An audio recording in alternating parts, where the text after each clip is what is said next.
Estamos de regreso y recibimos con nosotros en esta ocasión al ministro del Ministerio de Educación, Ciencia y Tecnología, MECIT, Franklin García. ¿Cómo está, mi querido, mi estimado? Bienvenido. Mucho gusto, un placer para mí. Bueno, encantado de estar con ustedes. Siempre es bueno recibirlo a usted para ponernos al tanto de cómo andan los trabajos, sobre todo, Así. ¿Verdad que sí? La semana pasada ya se reabrieron las clases de manera formal. Pero también la semana pasada usted hizo una reunión, creo que fue el día 12, sí, el pasado 12 de este mes de enero, donde iban a determinar si las clases iban virtuales o semipresenciales. Se determinó que iban a ser semipresenciales. Sí. Háblanos un poquito más extensamente del tema. Bien, bueno, evidentemente que el país va camino hacia la normalidad. Claro. Y aun cuando se ha propagado el virus, masivamente, la letalidad ha disminuido sensiblemente. Bueno, ahorita te daba un reportaje, sí, está en 0.84. Entonces, nosotros convocamos a la Asamblea de Rectores, que es un órgano que está previsto en la Ley 139, que crea el Ministerio de Educación Superior, Ciencia y Tecnología. Porque siempre acostumbramos a buscar el consenso, a ser parte de este proceso y de todos los procesos educativos universitarios, a los rectores, es decir, a los miembros del sistema, a los rectores, que en este caso, pues, en lo que respecta a la toma de decisiones de esa naturaleza, son sus autoridades. Y de manera unánime decidimos volver a la semipresencialidad. Ustedes saben que tuvimos que salir de la presencialidad, que era prácticamente como estaba el sistema educativo universitario cuando llegó la pandemia en marzo del 2020.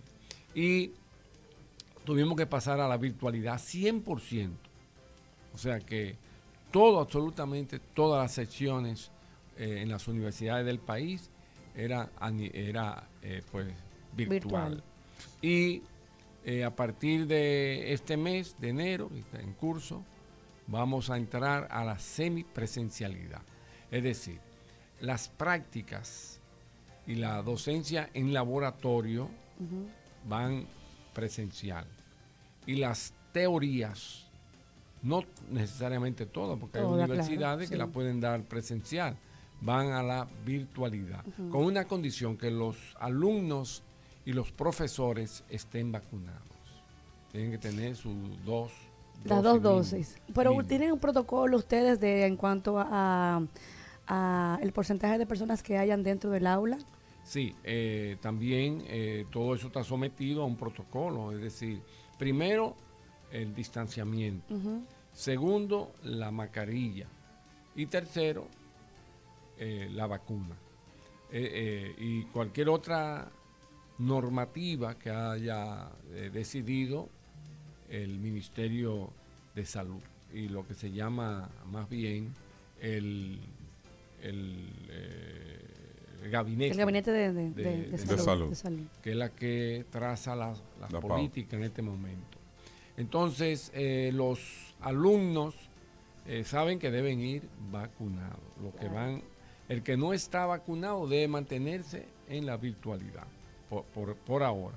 Nosotros esperamos, sin embargo, que ya para el próximo semestre o próximo curso, que deberá ser en abril para algunas universidades y en mayo para otras, y junio para la Universidad Autónoma de Santo Domingo, volvamos a la presencialidad. Ahora, perdón, ¿qué pasa? Que la virtualidad, como dicen muchos, llegó para quedarse. Ya habrá siempre una cantidad importante de secciones que irán a la virtualidad, por conveniencia del sistema. Cuando llegó la pandemia, para ponerle un ejemplo, la Universidad Autónoma de Santo Domingo tenía algo más de 30.000 secciones presenciales y virtuales tenía 300 secciones. O sea que eran muy pocas, sí, muy diferencia. Pues probablemente ya cuando se normalice esto, probablemente la UAS va a tener un 20 o un 30% de sus docencia virtual, cuando en ese momento apenas era el 1%. Es decir, que realmente la virtualidad ha llegado, como dicen muchos, para quedarse. Pero además la virtualidad venía. Lo que pasa es que la pandemia la aceleró. La pandemia aceleró. No, y de lo hecho, que pudo haber sido una transición de 20, 15 años, sí. La pandemia lo llevó en una semana. Hay incluso profesores que han tomado doctorado, maestría a distancia de otros países, ya están acostumbrados. Y hay universidades que son totalmente virtuales. Y son universidades muy reconocidas, certificadas, claro, muy catalogadas y certificadas como universidades de buenos rankings. Si eso le iba a decir, profesor, si yo entiendo, y quiero que usted maneja más los números que yo, por ser el ministro de del ministerio que maneja lo que son las casas altas de estudios, en vez de haber deserción universitaria, se incrementaron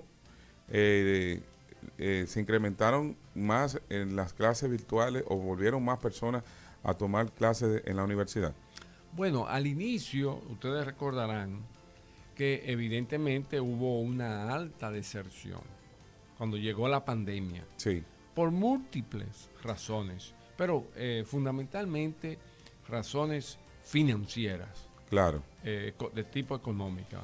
Muchos jóvenes que estudian y trabajan, bueno, pues se quedaron sin empleo. Al salir o sus padres que le pagaban, terminaron sin empleo, entonces evidentemente que eso afectó a esos jóvenes que normalmente estudian en universidades que son de tarifas populares, como yo le llamo.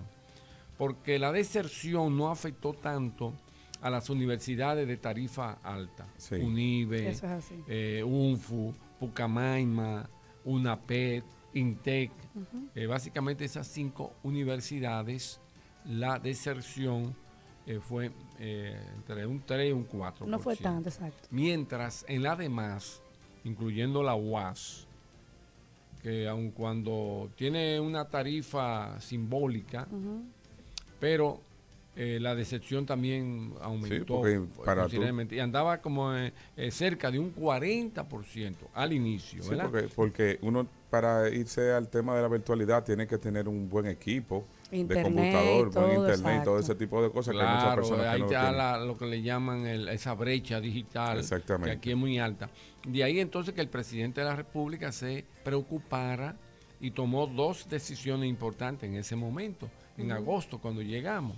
Primero le dio una ayuda especial extraordinaria a la Universidad Autónoma de Santo Domingo de 234.5 millones de pesos para que la Universidad Autónoma no tuviera ningún tipo de problema con su plataforma tecnológica. Y para disminuir la deserción, le otorgó una ayuda, lo que le llamó el bono ayuda a los estudiantes de 200 millones, un bono para que esos estudiantes que desertaron pudieran reintegrarse. Y logramos que un número considerable de esos estudiantes regresaran a las universidades. Profesor, pero entonces ya se va a quedar de manera flexible la opción de que estudiantes pudieran ellos mismos elegir cómo quieren estudiar. Sí. O sea, me dejan la brecha abierta de yo este mes voy a tomar las clases virtuales, pero las que son con prácticas voy a tener que reajustar mi tiempo para ir a tomarla de manera presencial. Qué bueno que usaste la palabra flexible. Porque ciertamente predominó mucho esa palabra en la discusión. O sea, flexibilidad a las universidades. No enmarcarla en una situación difícil, imponente, imponiéndole. Exacto. Por eso nosotros planteamos la presencialidad en las prácticas y laboratorios, la virtualidad en la mayoría de las teorías en este momento. Y también establecimos el sistema híbrido que lo tiene INTEC. El sistema híbrido es aquel en el que una parte de los estudiantes están en el aula con el profesor, o sea, presencial, esa parte. Y hay otra parte que al mismo tiempo está en su casa.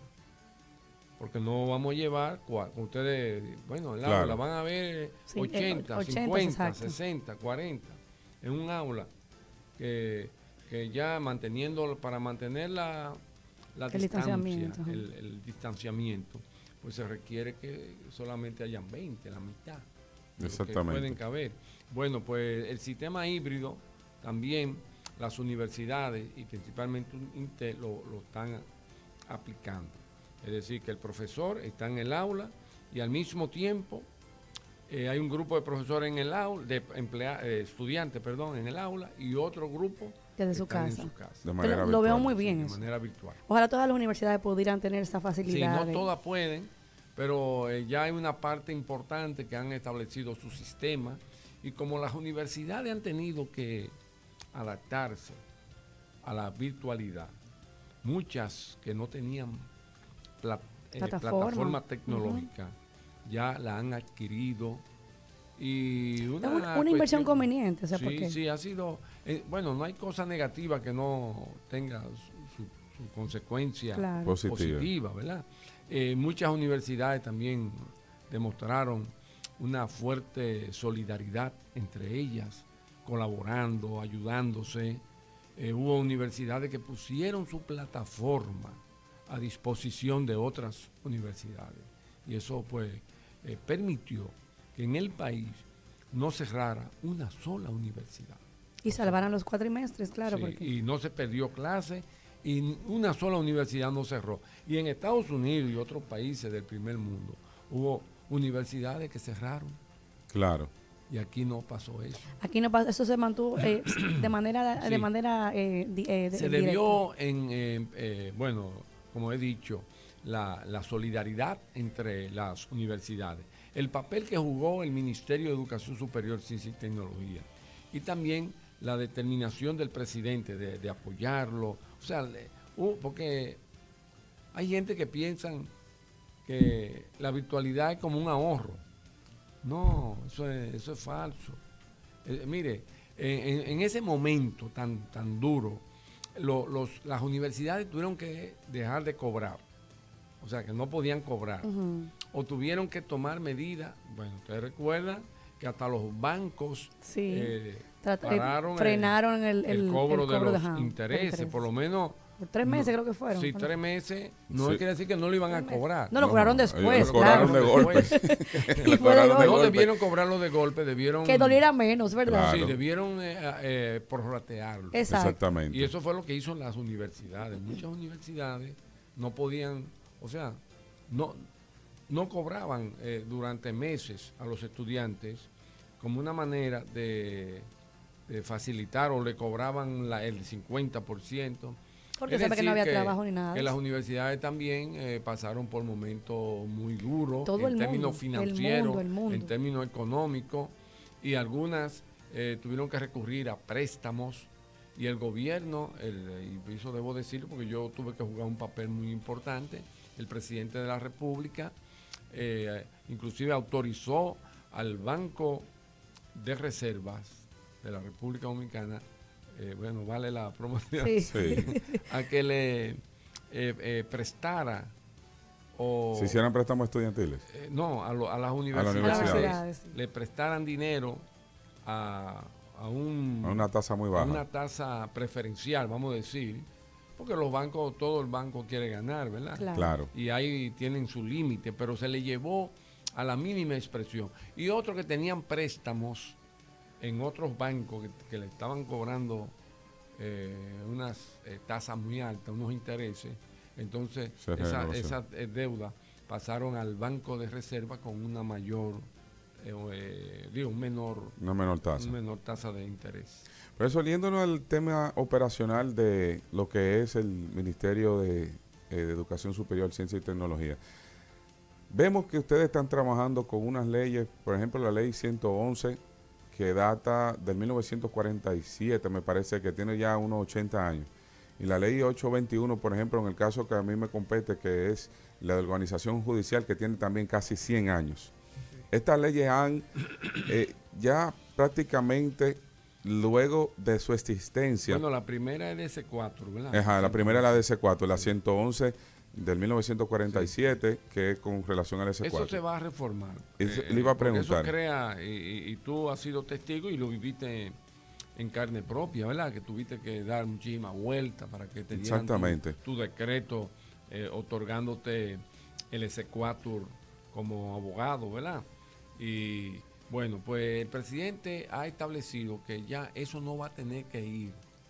Claro, hay que reformar la ley. No va a tener que ir al Poder Ejecutivo. Yo entiendo. Entonces esperar que el presidente de la República, con que tiene tantas responsabilidades, sí, y tiene que firmar tantas cosas, tenga que firmar los decretos otorgando, ¿verdad?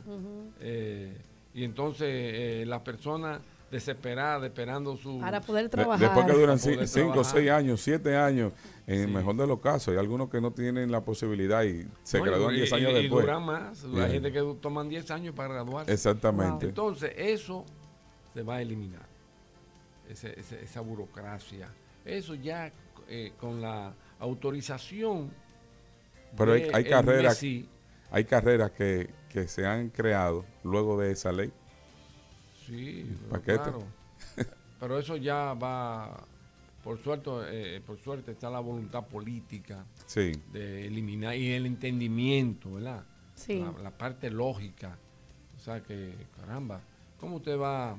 Si el organismo rector del sistema, el que dice que vale un título o no vale, que es la que tiene el control de eso, es el MESI, el Ministerio de Educación Superior. Ya basta que el MESI diga que esa persona tiene derecho a ejercer su profesión porque cumple con la ley. Eso es así. Claro.